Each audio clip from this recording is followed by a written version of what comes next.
Paulo Roque, bom dia. Muito bom dia, Bruno. Muito bom dia, ouvinte do CBN.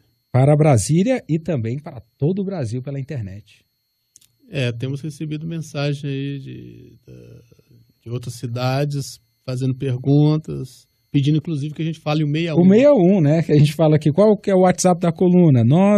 999953210 e a gente esquece de falar o 61. Então, 61 Brasília, para quem está escutando Paulo Roque pela internet e pelas redes sociais. Teve um ouvinte de Natal, o nome dele? O nome do nosso ouvinte de Natal é o Josemário de Abreu Silva, não é isso? Ele está agradecendo aqui o programa, diz que participa de uma igreja onde o pastor já disse mais de uma vez: querem aprender direito do consumidor através de alguém que fala linguagem fácil? Ou sou advogado Paulo Roque? Ó, até no sermão da igreja o pessoal está falando o seu nome, Paulo Roque, indicando a coluna. Eu peço apenas as orações deles. Pois é, bem bacana que o nosso ouvinte pediu para a gente muito obrigado. Falar o nome dele aqui na coluna. Paulo Roque, tivemos algumas participações em áudio aqui dos ouvintes pelo WhatsApp. Vamos acompanhar para ver se a gente consegue ajudar? Bom dia, meu nome é Patrícia. Eu queria perguntar para o Paulo Roque se eu fiz uma compra de uma televisão de uma determinada marca, né, para oferecer para uma pessoa. Só que a pessoa já tinha uma televisão e aí eu quero saber se eu tenho como trocar.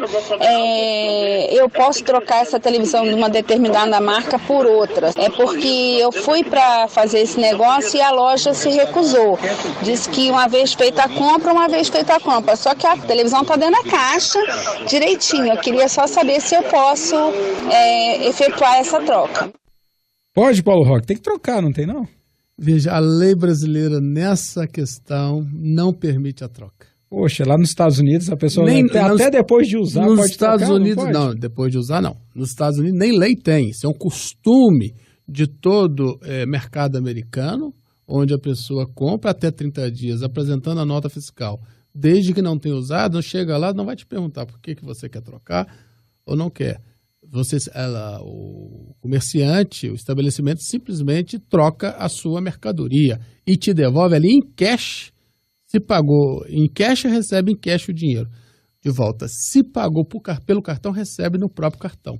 Então, acho que essa questão... Isso nos Estados Unidos. Isso nos Estados Unidos. Aqui no Brasil, o que diz o Código de Defesa do Consumidor? Que você só pode trocar a mercadoria por defeito.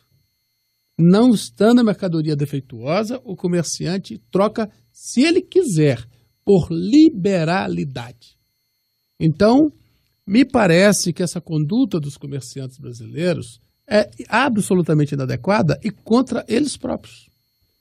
Sabe qual que é o maior desafio hoje do comércio? É que alguém entre no seu comércio, no seu estabelecimento, na sua loja. Porque quando ele chega ali, os produtos não estão em exposição, é mais uma oportunidade do comerciante oferecer seus produtos.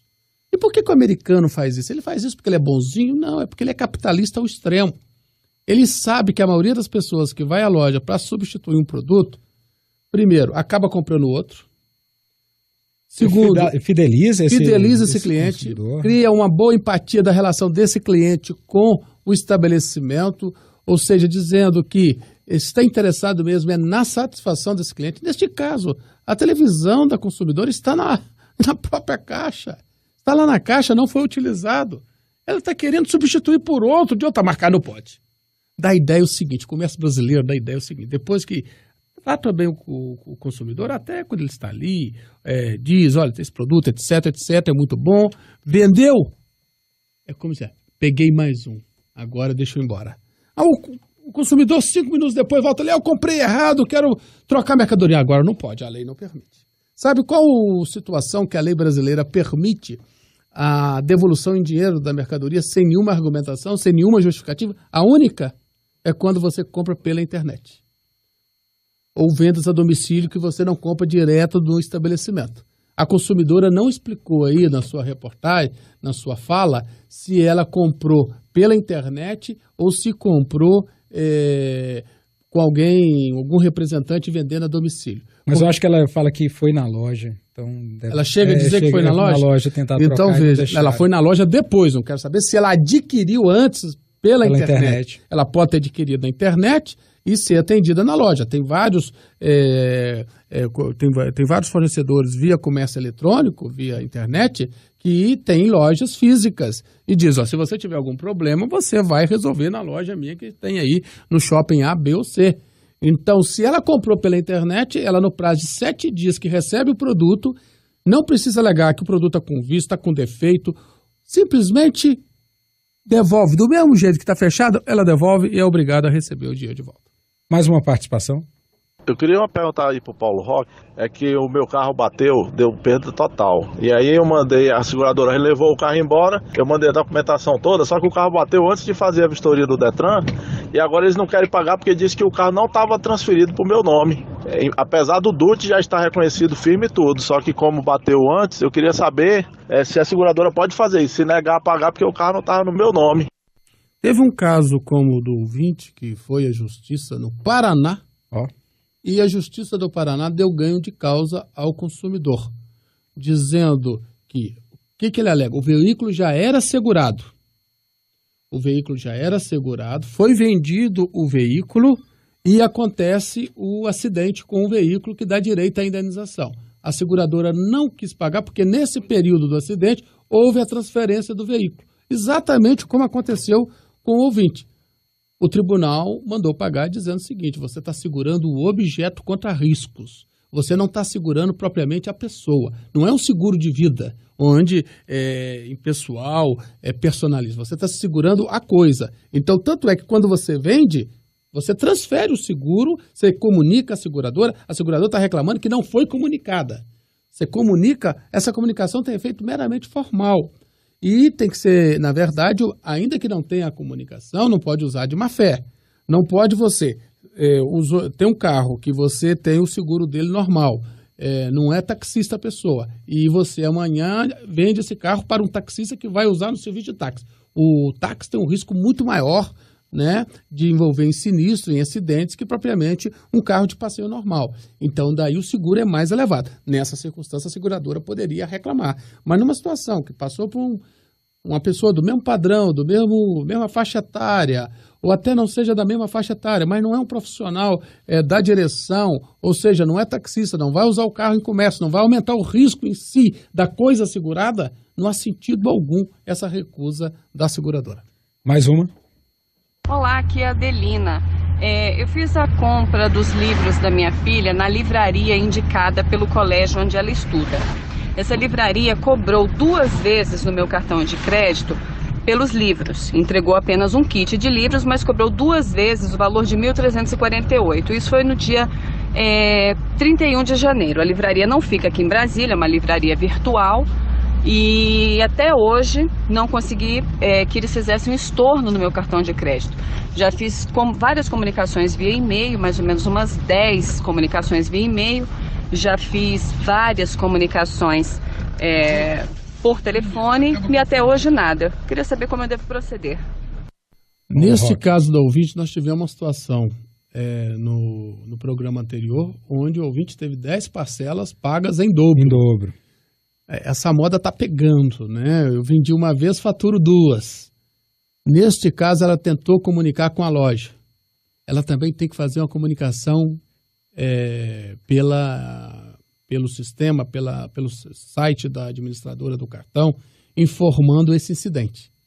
Porque a partir desse momento... Mas quem cobra duplicado é a loja ou o cartão? O cartão recebe a informação da loja. Passa para a loja e a loja cobra na fatura do cartão. É isso que ela está dizendo. Então, na fatura dela está duplicado, mas para o cartão é como se tivesse havido 2 compras. Neste caso, ela está tentando falar com a loja. Ela tinha que também tentar falar com a administradora do cartão, através do site da administradora, comunicar essa ocorrência e pedir que houvesse o estorno desse valor. Com base nisso, muitos cartões resolvem isso sem interferência, vão pedir satisfação e tem multa, tem penalidades para o próprio lojista que está usando de má fé. Mas não resolvido dessa forma, ela ainda pode fazer essa comunicação, é o que diz... Ela diz aqui que já falou no cartão. Ela acabou de dizer que falou no cartão. Eles disseram para ela que não podem fazer. O cartão está errado, porque o cartão, nesse momento, tem que entrar em auxílio à postura do consumidor e identificar se aquilo que o consumidor está falando é ou não verdade, se tiver indício de verdade. por exemplo, a fatura está duplicada. Com o mesmo valor. Com o mesmo valor, produto, ela fez né? apenas uma compra. A administradora do cartão não pode simplesmente cruzar os braços, porque a administradora do cartão não presta apenas um serviço ao lojista, presta também um serviço ao consumidor. Então tem que garantir que as faturas que estão ali indicadas sejam realmente reais, verdadeiras, para evitar fraudes. A administradora do cartão cruzou os braços e disse que não quer fazer nada. Há situações como essa aqui no Tribunal de Justiça do Distrito Federal, onde, por conta dessa conduta, foi condenada tanto a administradora do cartão, diante de um erro grosseiro que se recusou a avaliar, e da mesma maneira o lojista, a devolver em dobro o que foi pago a essa consumidora. Mas aí entra nas pequenas causas? Aí, nesse caso, pequenas causas. Não precisa entrar no juizado, na justiça comum. Não precisa nem de advogado, valores até 20 salários mínimos, não há necessidade da contratação de advogado. Se ela ainda não foi ao PROCON, né, ela pode resolver isso no PROCON com uma simples audiência. O PROCON do Distrito Federal tem um problema de estrutura, há pouco tempo estava com deficiência de funcionários, dificuldade aí para atender os consumidores, mas se estiver funcionando adequadamente, o PROCON do Distrito Federal também consegue resolver esse tipo de situação. Nosso ouvinte está dizendo que vai sim ao PROCON, mas essa loja fica em São Paulo. Nada impede que faça reclamação aqui. E a administradora do cartão pede para também notificar a administradora do cartão. Paulo Roque, a gente está falando de cartão de crédito e eu vejo a notícia aqui que está nos portais de notícia. Sabe quanto está chegando o juros nos cartões de crédito agora, ao ano? 486%. Subiu, Paulo Roque. Está subindo. Isso no mesmo tempo que a taxa básica de juros da economia está caindo. Por que isso está acontecendo? Puro abuso. Aí não tem outra expressão. Não há sentido para que os juros no cartão de crédito do Brasil sejam essa enormidade. Seja o juro do cartão de crédito, seja o juro do cheque especial. E vem no momento que o governo diz que as taxas do cartão de crédito cairiam pela metade. Está subindo. Subindo. Aquilo que comentamos, não, como agora o rotativo só pode ser de 30 dias, então eu vou ganhar o máximo que eu posso nos 30 dias. Isso é contra o remédio vai ter o efeito contrário. Está sendo amargo. Quer dizer, não, mas é só por 30 dias que você vai pagar o juro mais alto do mundo. Você não vai pagar mais durante 10, 12 meses. E eu aproveito esses 30 dias para tirar de você tudo que você pode me dar. Essa conduta não é adequada. Não adianta o governo vir com um discurso dizendo que vai resolver. Isso precisa de medidas mais fortes por parte do Conselho Monetário Nacional, que tem poder para regular essa matéria por força do artigo 4º da Lei 4595 de 64, que diz que o governo pode limitar sempre que necessário as taxas de juros. É ideal a limitação das taxas de juros? Não. As taxas de juros têm que funcionar conforme o mercado. Já teve na Constituição a 12% ao ano e viu que não serviu para nada, porque a taxa de juros é mais baixa ou mais elevada dependendo da situação de mercado. Não é uma coisa que o comerciante quer cobrar um juro mais elevado ou não. Mas em situações exageradas, no sistema do cartão de crédito, tem concorrência? Nós temos concorrência no Brasil? 2 bandeiras. Não tem concorrência, então ele fica à vontade para quê? Para impor ao consumidor aquilo que ele entende que tem impor ao consumidor. O governo tem que entrar o quê? Regulando o abuso. A função do governo na regulação não é regular para dar satisfação a B ou C, não. É regular para evitar o abuso.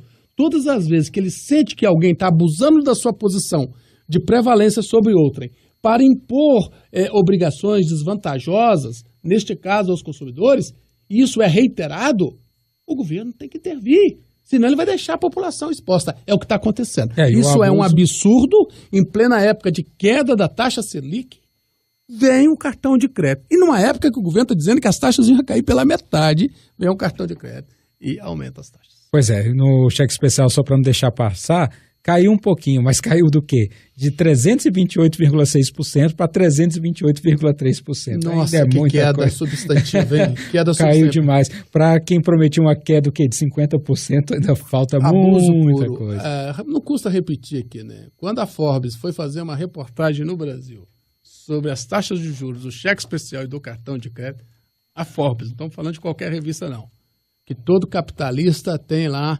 a Forbes como referência, diz taxa de juros do cheque especial e do cartão de crédito do Brasil abusivas. É isso, assim como ela se refere a essas taxas. Paulo Roque, passando aqui para a nossa pauta nacional, Houve uma discussão jurídica nos últimos dias a respeito do processo que envolve as denúncias contra o ex-presidente Lula, principalmente após a morte da ex-primeira-dama Marisa Letícia.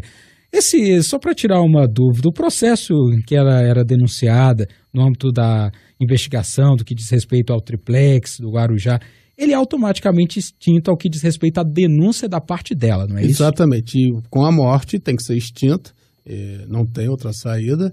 E, inclusive, pedido nesse sentido já foi feito pelos advogados da dona Marisa. Isso já está, e não há decisão ainda, mas não tem outra decisão possível senão essa. Agora, isso não quer dizer que a extinção do processo no que diz respeito à parte dela isente também o ex-presidente Lula. Não, continua em relação aos outros acusados que vão responder normalmente pelas acusações, né, como está sendo feito.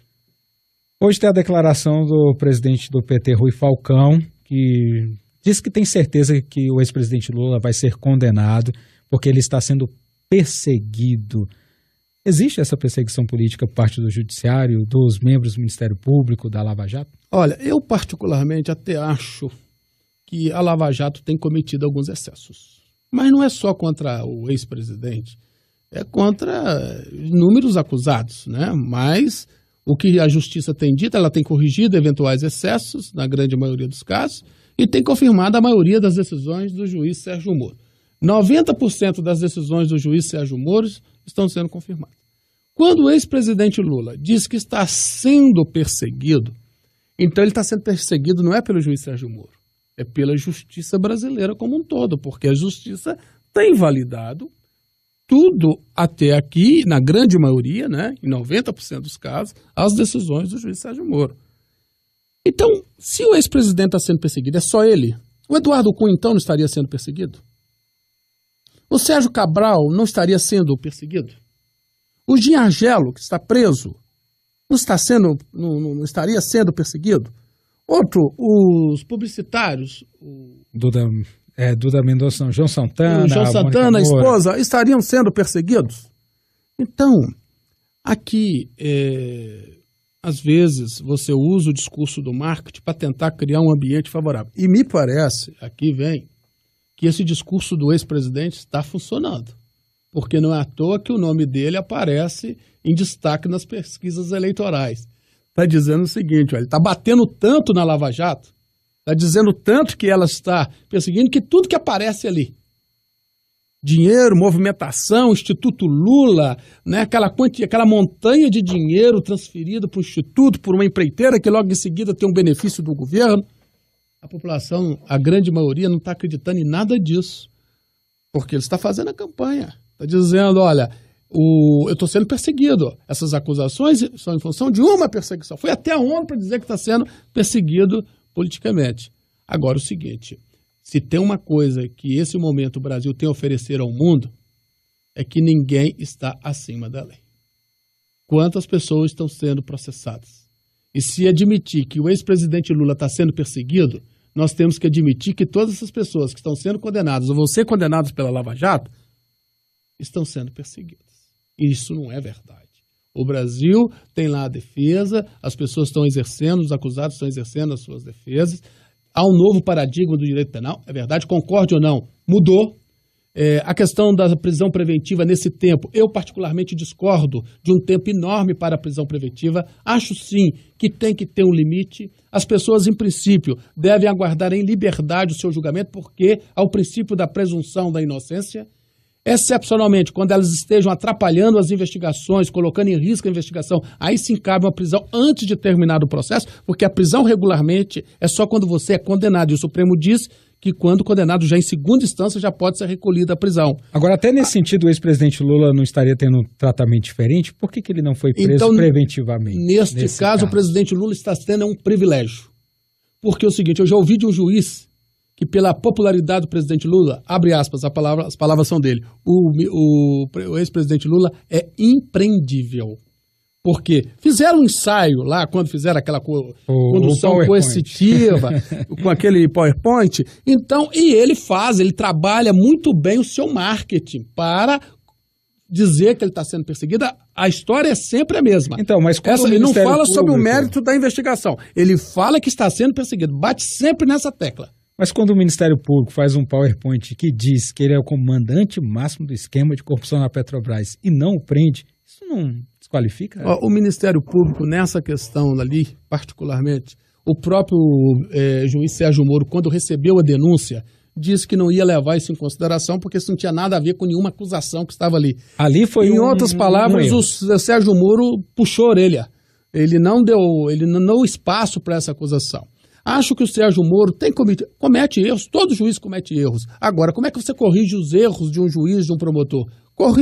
Indo para a justiça. Se eu não acreditar no Estado de Direito, se eu não acreditar que as pessoas que estão sendo acusadas injustamente, elas vão ter a defesa, e com a defesa delas, elas vão conseguir reverter isso na justiça, então, para que nós estamos dentro de um Estado democrático de direito? Então, a regra que vale para A, vale para B. E não é só o ex-presidente que está sofrendo isso. Há quantos acusados sofrendo isso? Há quantos deputados, ex-parlamentares que estão presos por conta dessas acusações? Admitir isso, admitir que essas pessoas também estão sendo perseguidas. Agora, quero saber o seguinte, o ex-presidente do Peru, foi decretada a prisão dele em função da mesma questão envolvendo a Odebrecht. Sabe o que ele diz? O mesmo discurso, que está sendo perseguido. Então, esse discurso genérico da perseguição, numa democracia, ele não cola, ele não tem sustentação. Mas, às vezes, as pessoas mal informadas e muito sensíveis a um discurso de marketing por conta da popularidade, acabam dizendo isso. Agora, eu quero dizer que eu tenho minhas restrições a várias medidas da Lava Jato. Eu, por exemplo, não gosto da chamada condução coercitiva. A condução coercitiva, ela é, sim, um constrangimento que poderia ser evitado. Se a pessoa não se negasse a ir prestar depoimento? Não, a testemunha, se nega a prestar depoimento, ela sim pode ser conduzida coercitivamente. Mas o réu não. O réu por quê? A pessoa que está sendo acusada. A Constituição, seja no Brasil, seja em qualquer lugar do mundo, garante a ele o direito de ficar calado, de ser chamado depois e ficar calado. Então, se eu não sequer chamei o réu para depor, sequer eu fiz uma única convocação. E mais, na maioria dos casos, tem pedidos dos próprios advogados dizendo, olha, meu cliente está aqui à sua disposição, marque dia e hora para ele ser ouvido. Aí vem o Ministério Público pedindo a condução coercitiva e o juiz dá. Não há sentido para essa... Ela é puramente constrangedora. Agora, o que quer dizer é o seguinte, esses excessos têm que ser corrigidos pela nossa justiça e a nossa justiça tem que sentir a sua responsabilidade. Não pode um acusado colocar a justiça do Brasil, colocar a população contra a nossa justiça, porque boa ou ruim é essa que temos. Paulo Roque, muito obrigado aí pelas informações da coluna. E como o estúdio hoje está recheado de botafoguense aqui, vamos ouvir mais uma vez a merecida, minha homenagem, obrigado. Ao Paulo Roque, ao Manuel Tenório aqui que também está com a nosso Barcelona. A narração da transmissão Globo CBN dos pênaltis da classificação do Botafogo. Vamos lá? Obrigado. Mendonça pra bola. Ela tá lá na marca do pênalti de concentrado. Partiu Mendonça, pontou, atirou. Defendeu o gatinho. Botafogo. O homem do ano. O goleiro que faz história. Pegou tudo. O Botafogo está classificado. O Botafogo está classificado. Eu quero o hino do Botafogo. Eu quero o hino do Botafogo para comemorar. É a vaga do Botafogo. O goleiro Gatito Fernandes pegou todos os gols e gentilmente, elegantemente, esportivamente vai abraçar o goleiro rival. O Botafogo chega à vaga. Ele vai dar um beijo no Elton Leite. Deus é conosco. E com essas informações encerramos o CBN Brasília de hoje. O Roque tá morrendo de rir aqui. Sofri muito ontem. Um abraço.